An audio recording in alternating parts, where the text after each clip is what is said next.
Hello and welcome to my YouTube channel. If you're regular here, you know the score. I review many photographic, audio and video related products. Today we're taking a look at a microphone. Actually it's two microphones. They come as a matched pair and it's the Rode M5 and this is the box for it. It's not terribly exciting, but you can see they're a matched pair, great value for money.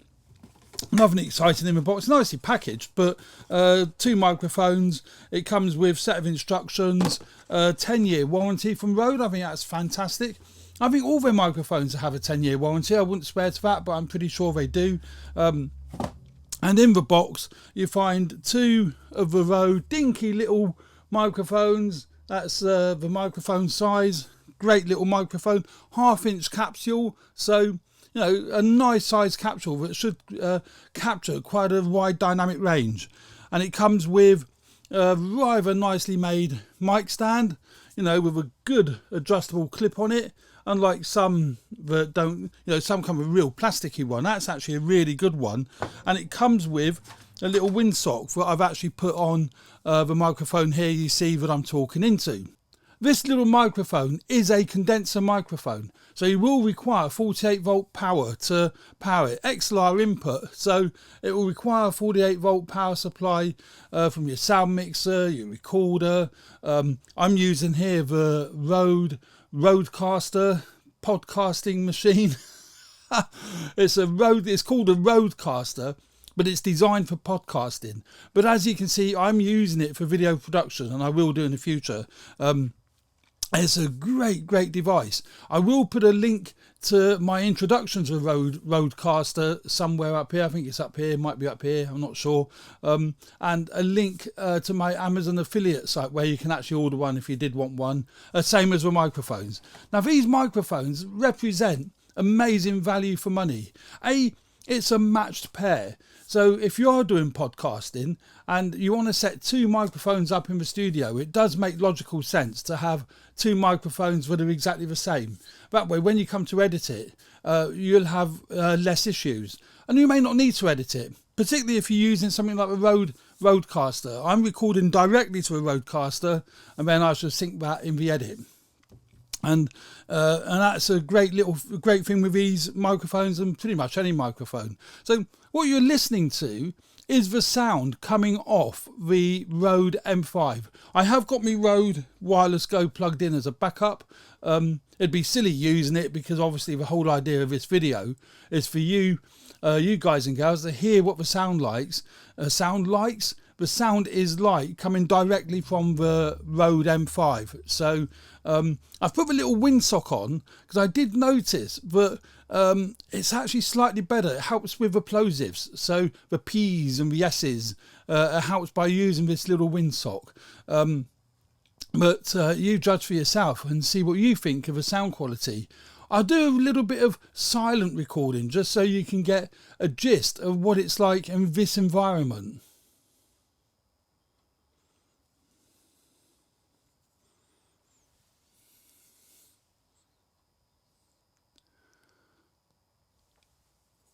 So that's the Rode M5 with no sound going in. Now this room isn't soundproofed. It's my home studio, so no soundproofing in the studio whatsoever.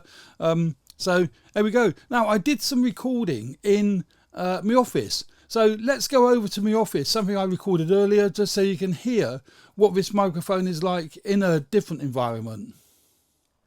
So I've now come into the office just to see what the sound quality of this Rode M5 is like in a different environment. Obviously you've been listening to it in my home studio. Now you can listen to what it's like in a different environment. Now normally under these sort of situations you would put the microphone out of shot. I've just put it on a mic stand. I needed to get the microphone as close to me mouth as possible to get the very best quality from any microphone. Get it as close to the source of a sound as you possibly can. Now I would suggest either boom it out of shot or have it coming up from underneath. I just thought I'd stick it on the boom because we're actually talking about the microphone. Doesn't matter if it's in shot. In fact, it's quite nice to have it in shot. And you know, you can see how tiny this microphone is, and they come as a pair, as I said earlier. Great little microphone, but that's what this microphone sounds like in my office. There are 2 computers running in the background, so it's not a soundproofed office. It's not dampened in any way whatsoever. It's just your run-of-the-mill, you know, sort of office. I am recording directly to my Zoom H6. Fantastic compact recorder, 4-channel XLR mic input, great little device. I can see here the levels are nice and clear, and I can see the record tally light on the actual H6 recorder. There will be a link to a review on the H6 somewhere up here. I can never remember where they put it actually on YouTube. I think it's up here, isn't it? So you can take a look at that and see for yourself what you think of what I think of the H6. I can highly recommend it. Great portable 4-channel XLR audio recorder, records to SD card. It's a great piece of kit. So there we go, that's what I'm doing here. Great little microphone, condenser microphone again, as I said earlier, nicely packaged. And this is what it sounds like in my office. I do a little bit of quiet recording just so you can get the ambience of the office, bearing in mind there are 2 computers running in the background.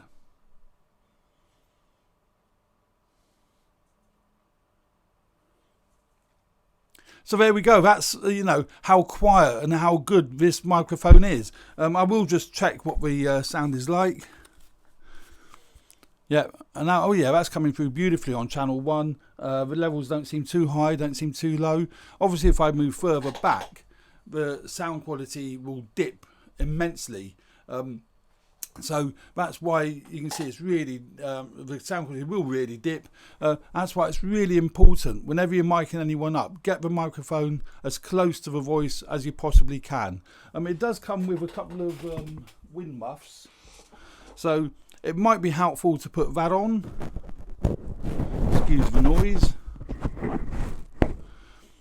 So that now might help with the plosives and various other you know, noises. I'll leave that on for the rest of this test, so you can hear what the sound quality difference is like with this on as opposed to with it off. It's quite nice with it on. It's not a really tight fit, but it's fine, you know. So there we go. That's the Rode M5. Now let's get back to me home studio. So there we go, that's what it sounded like in the office. And that was using the Zoom H6 recorder. Again, there'd be a link in the description and in the video as to where you can watch that video about the Zoom H6. That's a great portable podcasting recorder, or just portable audio recorder. I love it to bits. But as I say, for this particular section, we're recording directly onto the Rodecaster, and I'm not really talking directly into the microphone because I'm talking quite a bit to the side of it because I'm directing my voice to the camera. But now if I talk directly into the microphone, you should see, and I can see the needles going up, and that's a nice thing with this Rodecaster. You can see the display, you can see the audio levels, and you know, really good. Let's just put my cans on to see. Yeah, so that sounds, it's really good. I don't think it's distorting. Doesn't look like it is on the display. So yeah, should be pretty damn good. So there we go. That's a quick introduction to the Rode M5. As I said, it's got a 1/2-inch capsule for capturing the sound, so the dynamic range should be actually pretty good. And as I said, it comes with a windshield and the little clip, and that's about it really. As I said, as long as you've got 48-volt phantom power supply going into it, you'll get some great results with this little microphone. It's not really designed for camcorders. You could put it on a camcorder, but I don't think it's, you know, it's not a shotgun microphone. It might look like a small shotgun microphone, but it isn't really. It's more designed for audio recording, voice recording, podcasting, and that kind of malarkey. So there we go. Thanks very much for watching this very short review on the Rode M5. I hope you enjoy it. I really do hope you enjoy the channel. It really means a lot to me, and all the subscriptions and likes, helps me grow the channel. I don't get paid for doing these videos. I do it because I enjoy it. And you know, that's basically some of it. All the kit that you see in my reviews, I've paid for out of my own pocket. I haven't been sent kit by manufacturers or retailers. It's what I've paid for. So they're very unbiased and, you know, good reviews, real reviews. Good reviews, I don't know if they're good. They're real reviews. So there we go. Thanks very much for watching. Hope you enjoy it. Please subscribe if you haven't already done so, and hit the like button if you like the content of this video. Thanks very much. See you again soon. Bye for now.